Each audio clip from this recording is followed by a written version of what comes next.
et on arrive à faire parler les vestiges. Donc ici, c'était un cas d'école. Cette tombe a été découverte en 2024, étudiée dans la foulée, 2024-2025. On a pu faire une datation radiocarbone. Et aujourd'hui, je viens présenter les résultats de cette étude ici sur la commune, en les intégrant à un panorama plus grand sur les tombes de l'âge du bronze de la Corse. Alors, vous savez, en archéologie, il y a deux grands types de contextes sur lesquels on va s'attarder pour faire des fouilles. Le premier, bien sûr, c'est tout ce qui concerne l'habitat, les maisons au sens large, et puis il y a les tombes. Alors, ça implique quand même des raisonnements assez différents, parce qu'en général, quand on fouille des maisons, on arrive, normalement, après que les gens soient partis. Forcément, ils sont morts depuis belle lurette, ils sont partis depuis longtemps. Et en général, quand les gens partent de chez eux, quand ils abandonnent un habitat, eh bien, ils partent avec le mobilier. Nous, quand on arrive pour fouiller une maison, en général, on fouille ce qui reste. Et en général, ils ne laissent pas les trucs les plus précieux, les trucs les plus fonctionnels, les objets entiers. Tout ça, on ne les a jamais dans les maisons. Parce que, sauf si, dans certains cas, on peut fouiller des maisons qui ont été incendiées, par exemple, les habitants n'ont pas eu le temps de partir, n'ont pas eu le temps de tout emporter, mais la plupart du temps, il reste rien. Et dans les tombes, c'est différent. Parce que dans les tombes, les proches, la famille de la personne qui est décédée, va souvent laisser des objets. Et donc là, on a plus de chances dans les tombes d'avoir des objets avec une certaine valeur scientifique plus intéressante, à condition bien sûr que la tombe n'ait pas été pillée par la suite, comme vous vous en doutez. Alors, on va faire un panorama ici de toutes les tombes qui ont été découvertes pour l'âge du bronze de la Corse. L'âge du bronze, pour ceux qui ne savent pas, c'est le 2e millénaire avant Jésus-Christ. Donc, grosso modo, on fait commencer ça vers 2002, donc moins 2002. Et ça s'arrête vers l'an 900 avant Jésus-Christ. Donc, l'âge du bronze dure à peu près 1300 ans. Et donc plus long que le Moyen-Âge. Donc, c'est une période quand même relativement longue. Alors, on va aborder ces tombes de l'âge du bronze corse d'un point de vue chronologique. Alors déjà, voici une carte de répartition des tombes en Corse selon les périodes et selon le type de tombe. Vous verrez dans le diaporama que la Corse est caractérisée à l'âge du bronze par une grande diversité de formes sépulcrales. Donc, le 40e, 45, je crois, contexte sur l'île, avec une distribution assez homogène, même si on a des régions comme le centre-est, le Cap-Corse, où on a un petit déficit de données. On va quand même commencer par le Cap, avec alors les squelettes qui bougent en haut, hein, c'est juste pour vous indiquer combien on a trouvé de morts dans la tombe. Donc là, vous voyez, il y a 6 grands squelettes et 9 petits squelettes. Ça veut dire qu'on a trouvé 6 adultes et 10, pardon, pas 9, et 10 enfants. Donc on est sur la sépulture de la grotte à San Miguel, qui est une grotte calcaire dans l'est du Cap-Corse, sur la commune de Sisco. Et c'est un des premiers exemples qu'on va voir aujourd'hui de sépulture sous abri. En fait, les Corses, il y a 4000 ans, pour mettre leurs morts, ils ont privilégié les grottes naturelles. Oubliez les hommes préhistoriques qui vivent dans des grottes, ça n'a jamais existé. Je l'entends encore assez souvent. Les grottes, à ces époques-là, à la fin de la préhistoire, c'est essentiellement pour déposer des morts. C'est très pratique. Et dans cette grotte, donc, on a trouvé une quinzaine de personnes, et il y avait quelques objets qui participaient de leur costume. Les gens ont été enterrés, habillés, enfin enterrés, non, ils ont été déposés dans la grotte, il n'y a pas eu de fosse. Et on a quelques éléments qui appartenaient aux vêtements de ces gens-là, notamment des boutons en os et des aiguilles en bronze et en argent. Alors, on va dans le sud, et cette fois-ci, le coffre de Palage. On est à la même époque, on est vers 2000 avant Jésus-Christ. C'est un coffre, donc c'est une sorte de petit dolmen, si vous voulez. Et l'une des particularités de ce coffre, c'est qu'une des 4 dalles, celle que vous voyez sur la photo en bas à droite, porte un cartouche gravé. Un cartouche, c'est un motif rectangulaire avec des angles arrondis. Et à l'intérieur de ce cartouche, ici, on a 3 lignes de 11 ou 12 trous, cupules, dépressions, comme vous voulez. Ça, c'est un motif qu'on retrouve très fréquemment à cette période en Corse. 3 lignes de 11, 12 ou 13 points, entourées par un cadre, et on ne sait absolument pas ce que ça représente, ce que ça signifie, est-ce que c'est une sorte de calendrier, on n'en a absolument aucune idée. Mais là, c'est dans la tombe, donc c'est vraiment intéressant. Alors cette tombe qui a été fouillée en 65, elle a livré un mobilier assez exceptionnel, parce qu'elle a donné le seul objet en or de toute la préhistoire corse, c'est cette bague que vous avez en haut à droite. Elle a aussi donné une bague en argent, donc c'est pas mal, c'est celle qui est en bas, qui est cassée. Un poignard en cuivre, en bas à droite. Un ensemble de vases, il y a 4 vases de type sarde, on va dire. Et un brassard d'archer, c'est cet élément que vous avez en bas à gauche. Un brassard d'archer, c'est ce que l'archer met à l'intérieur de son bras pour se protéger du retour de la corde.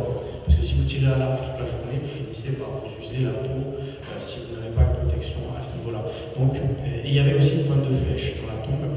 Donc, au moins 2 témoignages qui montrent que la personne qui est enterrée là, parce que c'est probablement une tombe individuelle, c'est un archer. Et les archers, en l'an 2000 avant Jésus-Christ, c'est des mecs très importants.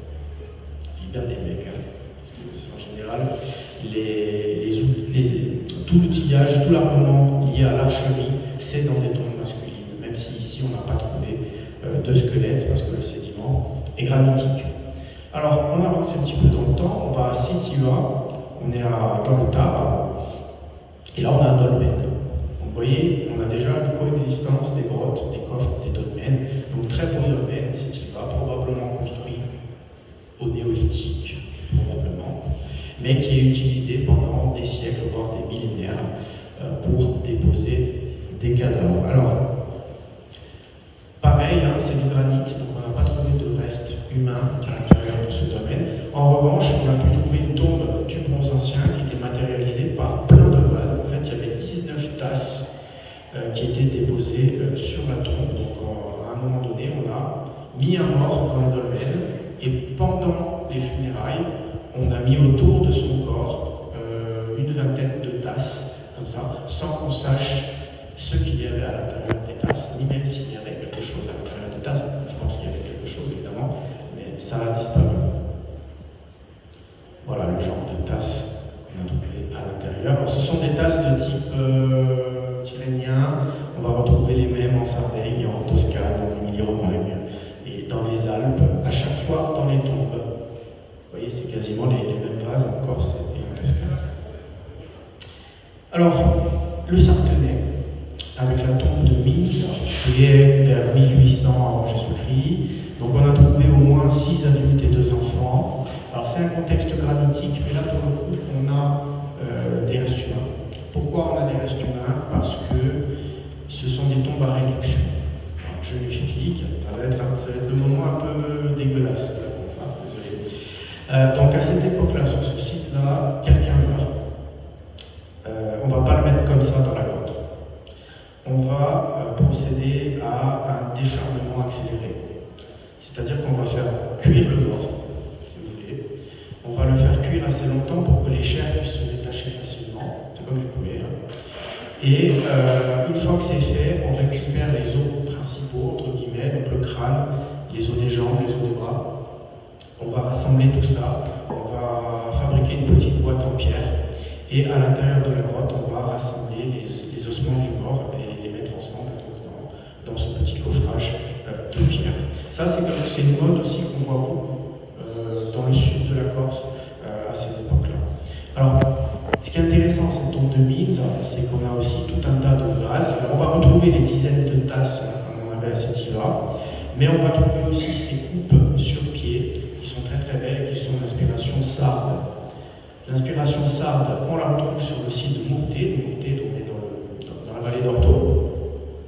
Pareil, on a encore une fois ces coupes avec des décors, et puis les tasses dont je vous parlais tout à l'heure. Mais la grotte a été entièrement démontée pour servir de carrière de granit, et c'est à la fin du carriérage qu'il y a des vestiges archéologiques qui sont sortis, et donc François de l'Enfant qui les a récupérés. Et là, on va republier dernièrement les informations qui viennent de ce site.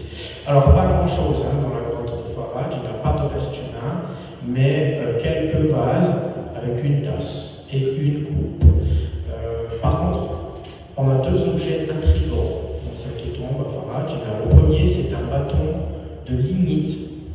Le lignite, c'est un charbon fossile qui n'existe pas en Corse. Ça peut servir de mine de crayon, un peu comme le graphite, hein, si vous voulez, c'est un peu ça. On appelle ça le jet, peut-être vous connaissez mieux le terme de jet. Donc c'est une matière colorante. Et on voit d'ailleurs que ça a flotté sur les deux bouts, hein. On s'en est servi un peu comme une craie d'écolier, mais noire. Et ça a été intégré dans la tombe. Très étonnant. C'est le seul objet en lignite de la préhistoire corse, et on ne sait pas d'où il vient, probablement du continent. Et puis en dessous, on a cet autre objet qui est un nodule d'ocre, et lui aussi, il montre des traces de frottement. Donc on a voulu produire une substance, une poudre rouge, et introduire cet objet dans la tombe, ou du moins on s'en est servi pendant les funérailles. Peut-être ça vous rappellera la tombe de la Dame de Bonifacio, avec sa pigmentation artificielle. Peut-être que les morts étaient peints, je ne sais pas.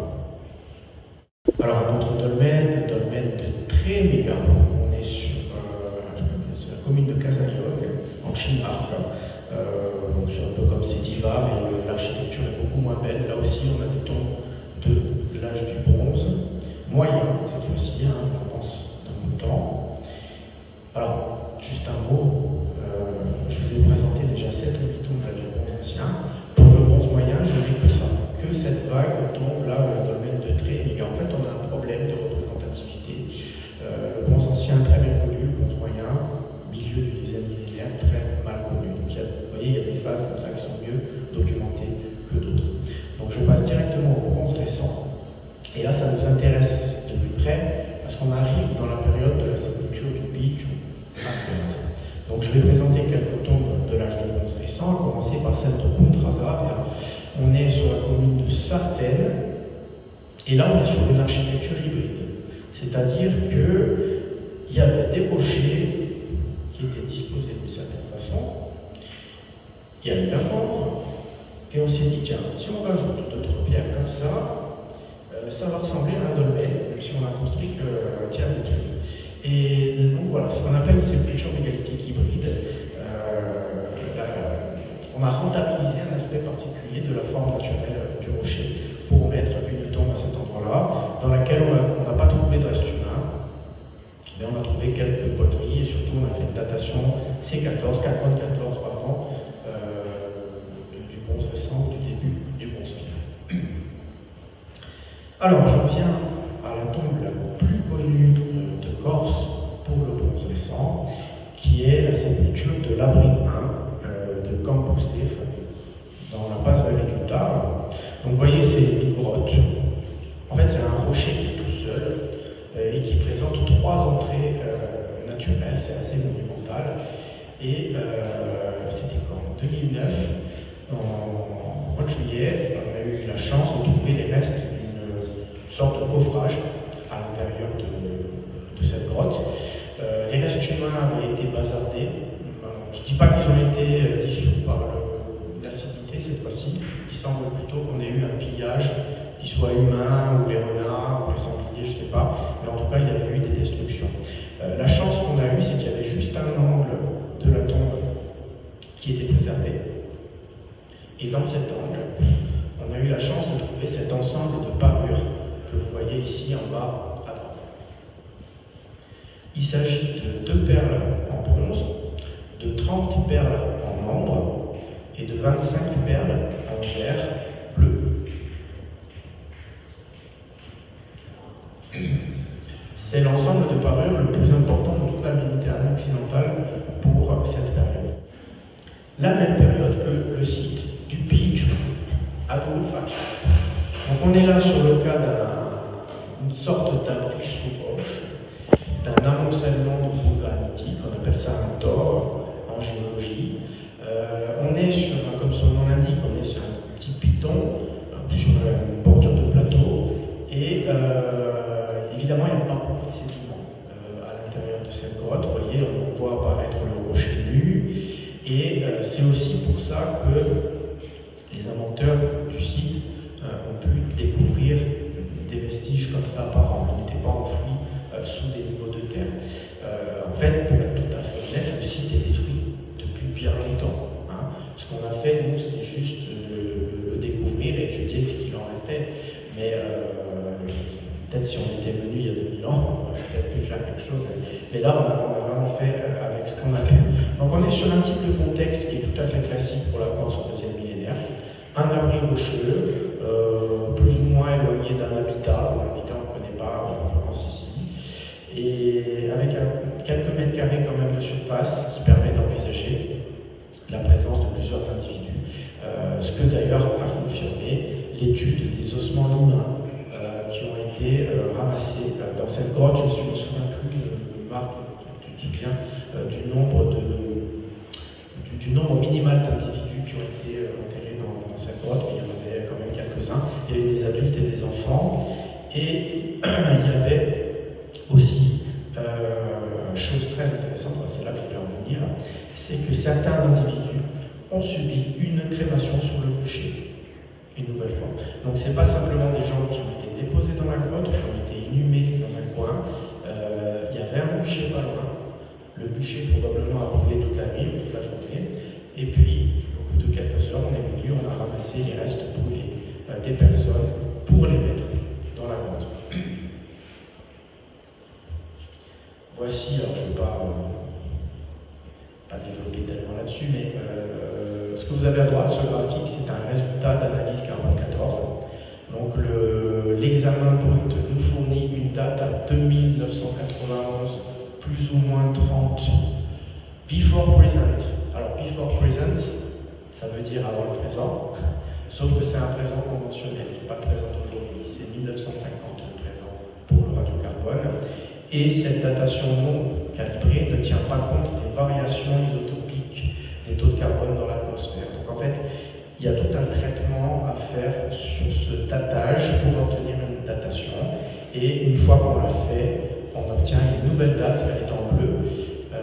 C'est la date 1380-1130 avant Jésus-Christ. Donc on est sur cette fourchette entre 1380 et 1130. Ça nous laisse 150 ans de battement pour placer la tombe de Pi. Et cet intervalle, on n'a pas pu tellement le préciser grâce à la poterie. Vous voyez qu'il y a un petit peu de poterie sur la gauche ici, qui a été trouvée dans la brûle. Alors au début, je pensais que c'était de la poterie du bronze ancien, parce qu'il y avait deux trucs qui me faisaient penser à du bronze ancien.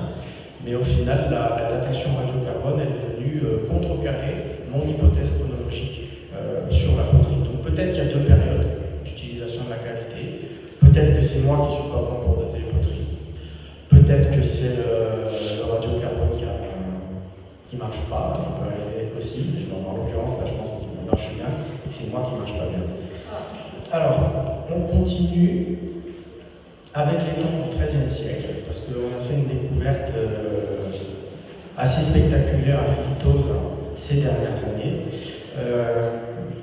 En fait, vous connaissez Philiptos, vous êtes déjà allé, vous avez en tête les statues menhirs du site.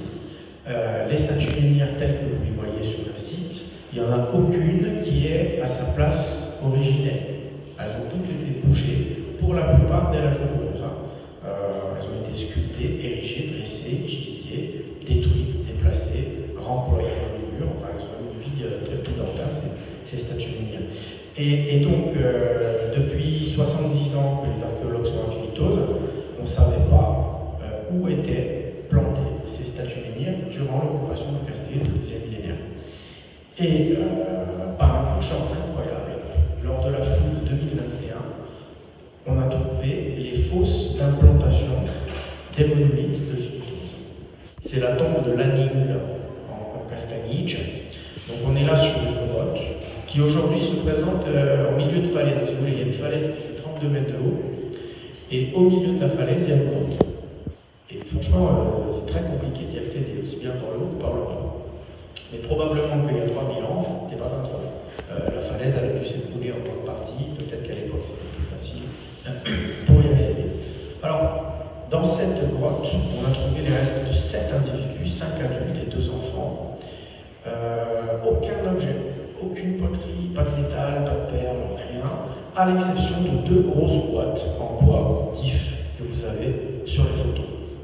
Donc en fait, ce sont probablement des sortes de cercueils dans lesquels on plaçait des corps très comprimés, peut-être des corps secs, pas des corps frais. C'est une découverte vraiment sensationnelle quand il y a des objets en bois comme ça qui se soient conservés sur plus de 3000 ans. Vers le passage à l'âge du fer, donc à la toute fin de l'âge du bronze, on voit une nouvelle mode funéraire se développer, c'est celle des tubulus, c'est-à-dire qu'on va continuer à pratiquer l'incinération, mais cette fois-ci, plutôt que de mettre l'urne dans un trou, plutôt que de mettre l'urne dans une grotte, on va mettre l'urne au milieu d'un tumulus. Tumulus, c'est un tas de pierre circulaire, avec au milieu une sorte de caisson qui va venir monumentaliser la sépulture. Le site de Mamouche, notamment dans les Agriates, montre assez bien ce cas de figure. Alors, j'ai fait des stats, et pas pour vous les stats à la base, parce que j'ai déjà présenté ce diaporama ailleurs, donc je ne vais pas m'étendre sur les stats, c'est pas particulièrement intéressant. Juste, ce graphique montre assez bien qu'on a quand même un décalage numérique entre les tombes du bronze ancien, c'est la deuxième colonne, et toutes les tombes du bronze final à la fin de la période, et puis un déficit donc, pour le bronze moyen au milieu. Là, on a les rites funéraires, donc en bleu, l'inhumation, en jaune, l'incinération partielle, et en rouge, la crémation totale.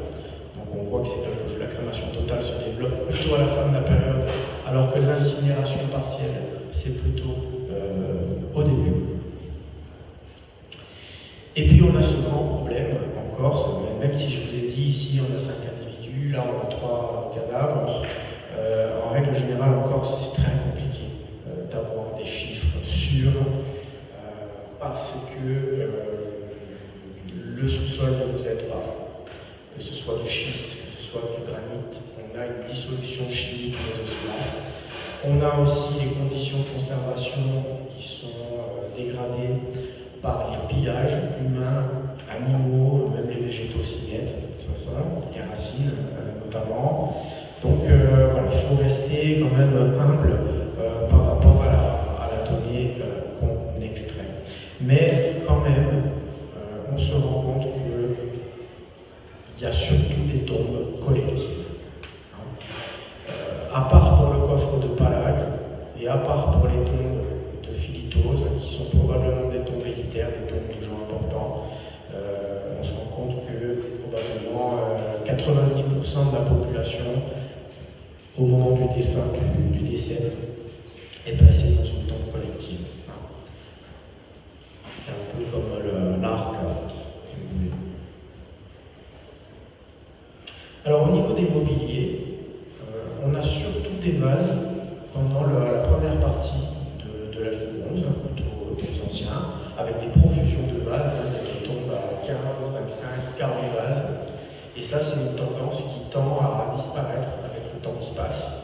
Et on a aussi beaucoup plus de métal. Au début de la période, on a vu les bagues en or, en argent, les épingles en argent, les épingles en bronze, les poignards aussi. Et à la fin de la période, une nouvelle tendance qui va se faire jour, c'est plutôt l'introduction de parures dans les tombes. Donc on se fait enterrer plutôt au début avec des armes, et puis à la fin de la période, on se fait plutôt enterrer avec des bijoux, sans pour autant qu'il y ait un lien avec le sexe des gens qui sont inhumés. Voilà, je vais conclure là-dessus, pas vous saouler avec ce résumé. Donc si vous avez des questions, je répondrai volontiers.